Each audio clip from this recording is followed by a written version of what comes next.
Good morning friends, I'm K Koteswara Reddy and aptitude trainer. ఈ రోజు మన ఈ వీడియోలో స్ట్రీట్ అనే ఒక ఇంపార్టెంట్ కంపెనీ యొక్క ప్యాటర్న్ ఎక్స్ప్లెయిన్ చేస్తాం. ఇంతకుముందు వీడియోలో యూబీఎస్ అనే కంపెనీ ఎక్స్ప్లెయిన్ చేసినాం. దాదాపు మా యూట్యూబ్ ఛానల్లో 50+ కంపెనీస్ యొక్క ప్యాటర్న్స్, ప్యాకేజెస్, రోల్స్ ఎక్స్ప్లెయిన్ చేస్తాం. దానివల్ల మీకు వచ్చే అడ్వాంటేజ్ ఏంటంటే ఆ కంపెనీకి అటెండ్ అయ్యేటప్పుడు ఎలా ప్లాన్ చేసుకోవాలో మీకు ఈజీ ఉంటుంది. సో అందుకని మేము ఈ సిరీస్ స్టార్ట్ చేసినాం. దాదాపు ఇప్పటికి 20+ కంపెనీస్ యొక్క ప్యాటర్న్స్ ఎక్స్ప్లెయిన్ చేసినాం. కావాలనుకుంటే మా కెరీర్ అండ్ గ్రోత్ సిరీస్లో మీరు చూసుకోవచ్చు. ఇది మనం ఒక ఇంపార్టెంట్ కంపెనీస్ గురించి డిస్కస్ చేద్దాం. స్ట్రీట్ ఈ స్ట్రీట్ అనే కంపెనీ స్టార్ట్ చేసింది 1792లో. ఇది ఓల్డెస్ట్ కంపెనీ, ఓకేనా. So Street is one of the world's leading financial services. ఇది main deals with financial services. ఇది స్టార్ట్ చేసింది 1792లో. ఇది ఓల్డెస్ట్ కంపెనీ, ఓకేనా. ఇలా మెయిన్ ఏంటంటే financial services, investment banking and asset management. ఇలా స్పెషాలిటీ ఏంటంటే ఈటీఎఫ్ పైనర్, అంటే వీళ్ళు ఈటీఎఫ్లో ఫస్ట్ స్టార్ట్ చేసింది స్పై, ఓకేనా. సో ఈటీఎఫ్లో వీళ్ళు టాప్ పైనర్, ఓకేనా. ఫస్ట్ ఈటీఎఫ్ స్టార్ట్ చేసింది వీళ్ళే, స్ట్రీట్ వాళ్ళు. అది నేమ్ స్పై, ఓకేనా. So systematic leader in designated as a globally systematical important bank. So main వీళ్ళ యొక్క సర్వీసెస్ ఏంటంటే investment management, asset servicing, custody banking, wealth management, financial analytics, risk management, trading and investment solutions, financial technology services. ఈ వాళ్ళకి services investment, asset servicing, custody banking, wealth management, financial analytics, risk management, trading and investment solutions, financial technology services. So the company mainly works with banks, investment firms, governments, large corporations, institutional investors. ఇలా ఒక main work. So మన ఇండియాలో వాళ్ళు హైదరాబాద్, బెంగళూరు, చెన్నై, పూణేలో ఉంది ఇలా offices. మెయిన్గా students ఏ roles కోసం రిక్రూట్ చేసుకుంటుందంటే సాఫ్ట్వేర్ డెవలప్మెంట్ కోసం, డేటా అనలిటిక్స్ కోసం, cloud engineering, cyber security, financial operations, risk management, quality testing and DevOps, ఓకేనా. సో ఇలా మన ఇండియా ఎక్కడ ఉందంటే హైదరాబాద్, చెన్నై, పూణే, బెంగళూరులో ఉంది ఇలాది, ఓకేనా. సో మెయిన్గా సాఫ్ట్వేర్ డెవలప్మెంట్ కోసం రిక్రూట్ చేసుకుంటారు ఇంజనీరింగ్ కాలేజెస్లో ఈ company. So Y Street is engineers develop banking and financial software అంటే ఎందుకు ఇలా బీటెక్ వన్స్ రిక్రూట్ చేసుకుంటారు ఇలా అసెట్ మేనేజ్మెంట్ కంపెనీ కదా అనుకుంటే, develop banking and financial software గురించి, మేనేజ్ ఫైనాన్షియల్ డేటా సెక్యూర్లీ, ఓకేనా. ఇది ఇంపార్టెంట్, సెక్యూరిటీ ఇంపార్టెంట్, దాన్ని బట్టి క్రెడిబిలిటీ ఉంటుంది. తర్వాత build cloud based systems, improve cyber security, present face చేసేది ఇది main cyber security, automate financial operations so that work fast అయిపోతుంటుంది, develop AI and analytics platforms, maintain digital banking technology. ఈ works కోసము వాళ్ళు కాలేజెస్కి వెళ్ళి ఇంజనీర్స్ రిక్రూట్ చేసుకుంటారు. So ఎలా ఉంటుంది ఇది యాజ్ చెప్పినట్టు చాలా కంపెనీస్కి క్యాంపస్ ప్లేస్మెంట్స్లో ఉంటుంది, లేదా మీరు స్ట్రీట్ కెరీర్స్కి వెళ్ళి అక్కడ కూడా అప్లై చేసుకోవచ్చు ఆప్ క్యాంపస్, లేదా ఎంప్లాయీ రిఫరల్స్ పోతుంటాయి. కొన్నిసార్లు వీళ్ళు ఇంటర్న్షిప్స్ దాన్ని ఫుల్ టైం చేస్తారు, ఓకేనా. సో ఆన్లైన్ అసెస్మెంట్ ఉంటుంది. ఆన్లైన్ అసెస్మెంట్లో యాప్టిట్యూడ్ క్వశ్చన్స్ ఉంటాయి, లాజికల్ రీజనింగ్ ఉంటుంది, వర్బల్ ఉంటుంది, కోడింగ్ క్వశ్చన్స్ ఉంటాయి, టెక్నికల్ ఎంసీక్యూస్. సో మీకు అనిపించచ్చు అన్ని కంపెనీస్ సేమ్ ఉండవు కదంటే, ఏ కంపెనీ అయినా సరే maximum aptitude, verbal, coding, technical questions ఉంటాయి. బట్ వాటి యొక్క డెప్త్ కానీ వాళ్ళ యొక్క స్ట్రాటజీ మారుతుంటుంది, ఓకేనా. సో స్ట్రీట్ అనే company focus on aptitude, quantitative, logical reasoning, verbal ability, coding questions, technical MCQs.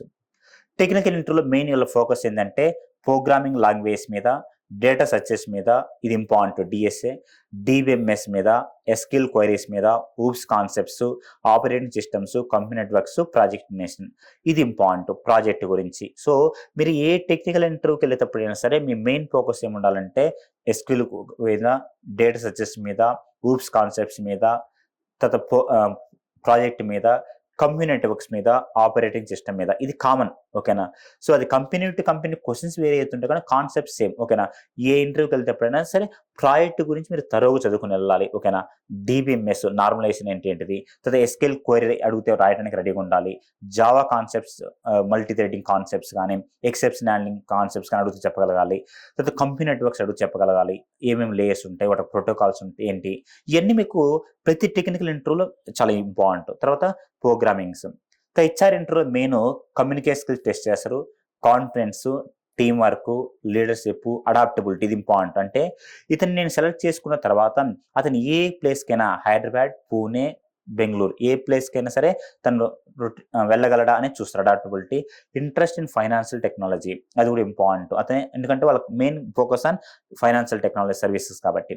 తర్వాత ఫైనల్ సెలెక్షన్, ఆఫ్ లెటర్ ఉంటుంది, డాక్యుమెంట్ వెరిఫికేషన్ ఉంటుంది, బ్యాక్గ్రౌండ్ వెరిఫికేషన్ ఉంటుంది, ఆన్బోర్డింగ్ ప్రాసెస్. ఓకేనా, వీటన్నిటి కోసం మీరు మెయిల్స్ ఎప్పటికప్పుడు చెక్ చేస్తుండాలి. ఎందుకంటే ఆఫర్ లెటర్ ఎప్పుడైనా రిలీజ్ చేయొచ్చు, బ్యాక్గ్రౌండ్ వెరిఫికేషన్ ఎప్పుడైనా ఇనిషియేట్ చేయొచ్చు, డాక్యుమెంట్ వెరిఫికేషన్ చేయొచ్చు, తర్వాత ఆన్బోర్డింగ్ ఎప్పుడైనా ఇవ్వచ్చు. ఓకేనా, సో ప్యాకేజ్ ఎలా ఉంటుందంటే నియర్లీ 4 to 12 lakhs, కొన్ని కాలేజెస్లో 11 lakhs per annum కూడా ఇస్తుండ్రు. ఓకేనా, so minimum package 4 lakhs, 11 lakhs maximum. ఓకేనా, 12 lakhs కూడా. So higher package may different on skills and roles. ఓకేనా, how to prepare for State Street, ఈ కంపెనీకి మీరు ఎలా ప్రిపేర్ కావాలంటే డిఎస్ఏ బాగా వచ్చి ఉండాలి, ఎస్క్యూఎల్ ప్రాక్టీస్ చేయాలి, ఊప్స్ కాన్సెప్ట్ బాగా ప్రిపేర్ వెళ్ళాలి. యాప్టిట్యూడ్ అనేది ఈ కంపెనీ అనేది కాదు, ఏ కంపెనీ అయినా సరే డైలీ ఒక 20 questions యాప్టిట్యూడ్ చేయండి. మీరు ఎనీ కంపెనీ రిటర్న్స్ క్వాలిఫై అవుతారు. మీరు కంపెనీ బేస్ కాదు, ప్రతి డే మార్నింగ్ కానీ ఈవినింగ్ కానీ ఆ రోజు లోపల కంపల్సరిగా 24 hours మినిమం 20 questions ప్రాక్టీస్ చేయాలి. సో దట్ మీరు ఏ కంపెనీ అయినా సరే రిటర్న్స్ క్వాలిఫై అవుతారు. మెయిన్ రిటర్న్ టెస్ట్ ఉన్న బ్యూటీ ఏంటంటే 100 members ఎగ్జామ్ రాస్తే 70 members డిస్క్వాలిఫైడ్ యాప్టిట్యూడ్ టెస్ట్లోనే. మీరు ఆ యాప్టిట్యూడ్ టెస్ట్లో కానీ రిటర్న్ టెస్ట్ కానీ క్వాలిఫై కాగలిగితే మీకు జాబ్ వచ్చే ప్రాబిలిటీ ఎక్కువ ఉంటుంది. అలా ఎలా మరి అది 1 day, సపోజ్ స్టేట్ షీట్ అనే కంపెనీ మీ కాలేజ్కి 1 weekలో వస్తుందంటే ఈ 1 week మీరు 24/7 చదివినా సరే క్వాలిఫై కారు కంపల్సరీగా. మరి ఎలా ప్రతిరోజు ప్రాక్టీస్ చేస్తే అది ఏ కంపెనీ ఎప్పుడు వచ్చినా సరే ఈజీ క్వాలిఫై అవుతారు. రేపు ఎగ్జామ్ పెట్టి మీరు చేసుకోవాలి. అందుకనే కంపెనీని బట్టి కాదు, డైలీ ప్రాక్టీస్ ఉండాలి. కంపెనీ వచ్చినప్పుడు ఆ కంపెనీకి ప్లాన్ ప్రకారం స్ట్రాటజీ అప్లై చేయాలి. అంతేగాని మీరు కంపెనీని బట్టి కాకుండా ప్రతి డే మీరు ప్రాక్టీస్ చేయగలిగితేనే ప్లేస్మెంట్స్లో సెలెక్ట్ అయ్యే ఛాన్స్ ఎక్కువ ఉంటుంది. ఒక లక్ కొద్ది మీరు ఛాన్స్ అయినా ప్యాకేజ్ ఎక్కువ రావాలంటే కంటిన్యూస్ ప్రాక్టీస్ ఉండాలి, కన్సిస్టెంట్గా ఉండాలి.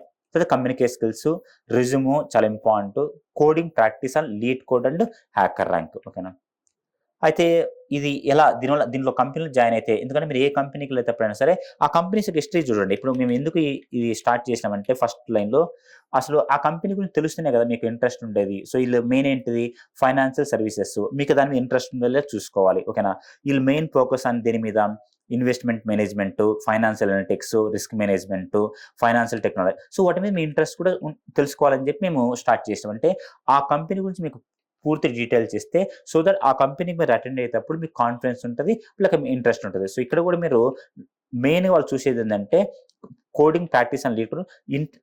ఈ స్టేట్ సీరియన్ కంపెనీలో జాయిన్ అయితే మీకు వచ్చే బెనిఫిట్ ఏంటంటే వర్క్ లైఫ్ బ్యాలెన్స్ బాగుంటుంది, స్ట్రాంగ్ లెర్నింగ్ ఆపర్చునిటీస్ ఉంటాయి, బ్యాంకింగ్ అండ్ ఫైనాన్షియల్ డొమైన్స్ మీద మంచి గ్రిప్ వస్తుంది, మోడర్న్ టెక్నాలజీ ఉంటుంది. ఎందుకంటే వాళ్ళు ఏ కూడా అప్లై చేస్తారు కాబట్టి కెరీర్ గ్రోత్ ఆపర్చునిటీస్ ఉంటాయి, ఇంటర్నేషనల్ వర్క్ ఎన్విరాన్మెంట్. ఎందుకంటే ఇది ఓల్డెస్ట్ కంపెనీ. ఎప్పుడైనా సరే మీరు కంపెనీకి వెళ్ళేటప్పుడు ఒక 1 hour పాటు ఆ కంపెనీకి తెలుసుకుని వెళ్తే సో దట్ మీ కంపెనీలో జాయిన్ కావాలా లేదా కంపెనీకి ఎలా ప్రిపేర్ కావాలి మొత్తం డీటెయిల్స్ వస్తాయి.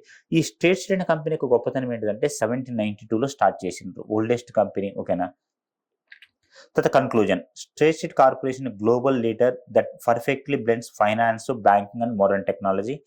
The company offers excellent career growth and valuable global exposure for students. ఇది ఇంపార్టెంట్. మీరు ఏ కంపెనీలో సరే జాబ్ సెలెక్ట్ అయిన తర్వాత జాయిన్ అయితే మీరు చూసుకోలేదంటే కెరీర్ గ్రోత్ కూడా చూసుకోవాలి. ఈ కంపెనీని చేయటం వల్ల తర్వాత ఏ కంపెనీ షిఫ్ట్ అయ్యేటప్పుడు కానీ వాళ్ళు కొన్ని కంపెనీస్ ఎలా ఉంటాయంటే ప్యాకేజ్ తక్కువైనా ఆ కంపెనీలో ఒక 2-3 years చేస్తే నెక్స్ట్ హైయర్ ప్యాకేజ్కి వెళ్ళే ఛాన్స్ ఉంటుంది. కొన్ని కంపెనీస్ ఎట్లుంటుందంటే మీరు 10 years చేసినా గ్రోత్ ఉండదు. అందుకనే ఫస్ట్ గ్రోత్ లేకపోయినా అంటే ఎక్స్పీరియన్స్ వచ్చిన తర్వాత గ్రోత్ ఉండే కంపెనీ సెలెక్ట్ చేసుకోవాలి. ఈ స్టేట్ సీరియన్ కంపెనీ యొక్క గ్రేట్నెస్ ఏంటంటే గ్లోబల్ ఎక్స్పోజర్ ఉంటుంది.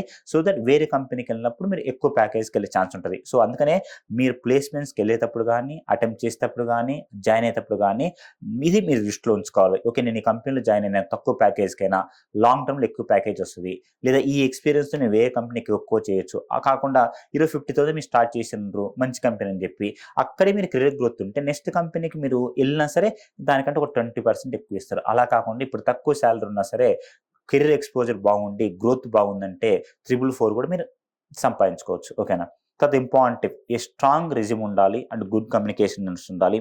ఓకేనా, సో ఇది స్టేట్ షీట్ అనే కంపెనీ. సింపుల్గా చెప్పాలంటే ఇది ఫైనాన్షియల్ బ్యాంకింగ్ సర్వీసెస్ కంపెనీ. వీళ్ళు 1792లో స్టార్ట్ చేసిండ్రు, ఓల్డెస్ట్ కంపెనీ. ఓకేనా, సో వీళ్ళు ఇండియాలో చూస్తే లొకేషన్స్ హైదరాబాద్, బెంగళూరు, పూణేలో ఉన్నాయి. ఓకేనా, సో ఈ కంపెనీని మీరు సెలెక్ట్ కావాలంటే మీకు స్ట్రాంగ్ యాప్టిట్యూడ్ ఉండాలి, కోడింగ్ ఉండాలి. ఓకేనా, ఎస్క్యూఎల్ క్వైరీస్ మీద ఐడియా ఉండాలి. ఓకేనా, తర్వాత గుడ్ రెజ్యూమ్ ఉండాలి, ప్రాజెక్ట్ గురించి ప్రిపేర్ కావాలి. ప్రతి కంపెనీకి ఇది కామన్. ఓకేనా, ఇది సో ఇలా మేము మా యూట్యూబ్ ఛానల్ దాదాపు 50+ కంపెనీస్ యొక్క ప్యాట్రన్స్, వాటి యొక్క ప్యాకేజ్, రూల్స్ ఎక్స్‌ప్లెయిన్ చేస్తాం. సో ఈ కంపెనీకి అటెండ్ అయితే ముందు మా రిక్వెస్ట్ ఏందంటే ఫస్ట్ ఒక 31 టాపిక్స్ యొక్క షార్ట్ కట్స్ ఎక్స్‌ప్లెయిన్ చేసినాం. ఆ షార్ట్ కట్స్ వినండి. తర్వాత ఒక కంపెనీ మా ప్లేలిస్ట్‌లో TCS, Infosys, Wipro, HCL, Capgemini, Accenture, Bank of America, Intel, the UBS, IDS first bank, Optum, Deloitte ఇలా డిఫరెంట్ కంపెనీస్ యొక్క ప్యాక్‌ని ఎక్స్‌ప్లెయిన్ చేసినాం. ఇయన్నీ మీరు చూడగలిగితే మీరు ఫ్యూచర్‌లో అది ఆన్ క్యాంపస్ అయినా, ఆఫ్ క్యాంపస్ అయినా ఈజీ ఛాన్స్ ఉంటది. ఓకేనా? ఎలా ఉంటదంటే కంపెనీకి వచ్చే ముందు మీకు 24/7 మీరు ప్రిపేర్ అయినా సరే సెలక్షన్ ఛాన్స్ తక్కువ ఉంటది. అందుకనే మీ ఎప్పుడో ప్లేస్‌మెంట్ స్టార్ట్ అయినా మీకు ఎప్పుడు ఈ కంపెనీ వచ్చినా సరే ఎప్పుడు ఎందుకు స్టార్ట్ చేసినామంటే ఈ సిరీస్ మీకు అన్ని కంపెనీస్ మీద వాటి యొక్క ప్యాట్రన్స్, ప్యాకేజ్, రోల్స్ ఆ కంపెనీకి ఎలా ప్రిపేర్ కావాలో మీకు స్ట్రాటజీ తెలిస్తే అది ఇప్పటి నుంచే స్టార్ట్ చేస్తే జాబ్ వచ్చే ప్రాబిలిటీ ఎక్కువ ఉంటది. మీకు బీటెక్ అయిపోయినప్పుడు జాబ్ వచ్చే ఛాన్సెస్ 95% ఉండొచ్చు. కానీ జూన్‌లో వచ్చే జాబ్‌కి, ఏప్రిల్‌లో వచ్చే జాబ్‌కి చాలా డిఫరెన్స్ ఉంటది. మీకు జూన్, జులైలో జాబ్ వస్తే నెక్స్ట్ 8 మంత్స్ మీకు హ్యాపీగా ఉండొచ్చు. అలా కాకుండా అనుకోండి ప్రతి కంపెనీకి రెజ్యూమ్ పట్టుకొని వెళ్ళాలి. ఫార్మల్‌గా వెళ్ళాలి. ఆ కంపెనీకి అటెండ్ కావాలి. మళ్ళీ రిజల్ట్ కోసం వెయిట్ చేయాలి. ఇదొక ప్రొసీజర్. అదే మీరు ఫస్ట్ జూన్, జులైలో జాబ్ వచ్చిందనుకోండి, మీరు వేరే వాటి మీద ఫోకస్ చేయొచ్చు. లైక్ ఏఏ సర్టిఫికేషన్ చేసి బెస్ట్ ప్యాకేజ్ ట్రై చేయొచ్చు. మీకు ఇప్పుడు జూన్, జులైలో 8 లాక్స్ ప్యాకేజ్ ఇచ్చిందనుకోండి, రిమైనింగ్ 8 మంత్స్ మీరు 25 లాక్స్ ప్యాకేజ్‌కి ట్రై చేయొచ్చు. అదే ఇప్పుడు మీరు 4-6 లాక్స్ సఫర్ అవుతారనుకోండి, బీటెక్ అయిపోయిన తర్వాత కంపెనీస్ ఏం చేస్తాయి, నెక్స్ట్ 28 బ్యాచ్ కోసం ట్రై చేస్తుంటాయి. అందుకనే ఈ జూన్ టు డిసెంబర్ మీ కెరీర్‌లో చాలా చాలా important. Not only job, package కూడా. అందుకని మేము మా యూట్యూబ్ ఛానల్‌లో ప్లే లిస్ట్‌లు తయారు చేసాం. అంటే ఒక దాంట్లోనేమో కెరియర్ అండ్ గ్రోత్ సిరీస్, ఒక దాంట్లో ఇంపార్టెంట్ పజిల్స్, ఇంకో దాంట్లోనేమో టాపిక్స్, షార్ట్ కట్స్. ఓకేనా? ఇలా మా యూట్యూబ్ ఛానల్ నచ్చితే మీ ఫ్రెండ్స్‌కి షేర్ చేయండి, సబ్స్క్రైబ్ చేయండి. Thank you. All the best.